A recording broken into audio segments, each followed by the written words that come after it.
कहानी की शुरुआत में हम विशालकाय एस्टेरॉइड्स को देखते हैं जो तेजी से एक स्पेस शिप की ओर बढ़ रहे थे, पर शिप के एडवांस सिस्टम ने इस खतरे को पहले ही भांप लिया और टक्कर से बचने के लिए डिफेंस सिस्टम एक्टिवेट कर दिया। लेकिन शिप और एस्टेरॉइड्स के बीच टकराव इतना जबरदस्त था कि कुछ देर के लिए सिस्टम बंद पड़ गया और शिप के परखच्चे उड़ गए। लेकिन शिप इतनी एडवांस थी कि उसके सेल्फ रिपेयरिंग सिस्टम ने फिर से खुद को ठीक कर लिया। लेकिन इस टकराव की वजह से एक पैसेंजर का स्लीपिंग पॉड खराब हो जाता है और वो अपनी 30 साल लंबी गहरी नींद से जाग उठता है। इस पैसेंजर का नाम था जिम प्रेस्टन।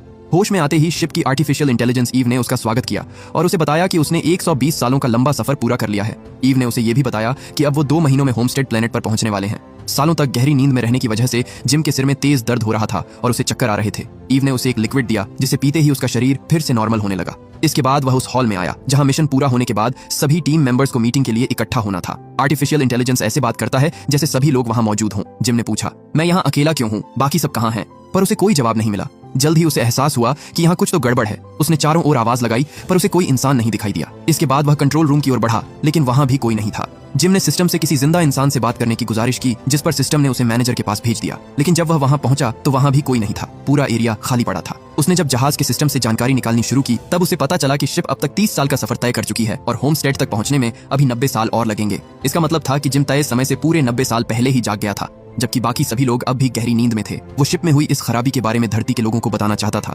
इसलिए जिम ने एक वीडियो रिकॉर्ड किया। लेकिन जब उसे पता चला कि उसके मैसेज का जवाब आने में 55 साल लग जाएंगे तो वह अंदर से टूट गया। इसका मतलब था कि अब उसे इस विशाल जहाज पर अगले 55 साल बिना किसी मदद के अकेले ही बिताने होंगे। हताश होकर जिम वहां से जाने ही वाला था कि तभी उसे किसी की परछाई दिखाई दी। उसे लगा कि शायद कोई इंसान है। जिम जल्दी से उसके पास पहुंचा, लेकिन करीब आने पर उसे पता चला कि वो एक रोबोट है और उसका नाम आर्थर है। कुछ देर बाद जिम कैफेटेरिया में खाना खाने पहुंचा, लेकिन उसे अपना पसंदीदा खाना नहीं मिला क्योंकि वो सिर्फ कोल्ड क्लास पैसेंजर्स के लिए था। वो शिप पर बूढ़ा होकर नहीं मरना चाहता था और अकेले तो बिल्कुल नहीं। उसने मैनुअल्स पढ़कर पॉड को ठीक करना चाहा, पर पॉड बुरी तरह खराब हो गया था, जिसकी वजह से वो अंदर ही फंस गया। लेकिन जैसे तैसे करके वो बाहर आ गया। लेकिन तभी हम देखते हैं कि सिस्टम में नए फेलियर आने शुरू हो गए थे। जिम ने कंट्रोल रूम को एक्सेस करने की कोशिश की। उसने पहले दरवाजे को हथौड़े से तोड़ने की कोशिश की, फिर गैस कटर से दीवार काटने लगा, लेकिन दीवारें इतनी ज्यादा मजबूत और मोटी थीं कि उन्हें काटना नामुमकिन था। आखिरकार उसने हार मान ली और बार में जाकर शराब पीने लगा। जिम बोला, मैं बुरी तरह फंस गया हूँ। अब मैं कभी उस जगह नहीं पहुंच पाऊंगा जहां मुझे होना चाहिए था। आर्थर ने कहा, यही तो इंसानों की सबसे बड़ी समस्या है। हमें लगता है कि हम वहां नहीं हैं जहां हमें होना चाहिए। हमारा दिमाग इस बात में उलझा रहता है कि हम कहां फंस गए हैं, बजाय इसके कि जहां हैं वहां का आनंद कैसे लें।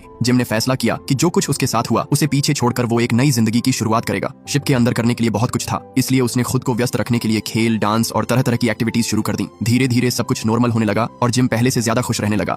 एक दिन वो स्पेस शिप के एयरलॉक एरिया में पहुंचा जहां उसे एक स्पेस सूट मिला। उसने सूट पहना और बाहर निकल गया। जब उसने अपने चारों ओर फैले विशाल अंतरिक्ष को देखा तो उसकी आंखों से आंसू निकल आए। वो अपनी दुनिया का पहला इंसान था जिसने इस अनंत, कभी न खत्म होने वाले ब्रह्मांड को इतने करीब से देखा था। धीरे धीरे 1 साल बीत गया, लेकिन अब जिम बुरी तरह बोर होने लगा था। उसके पास करने के लिए सब कुछ था, पर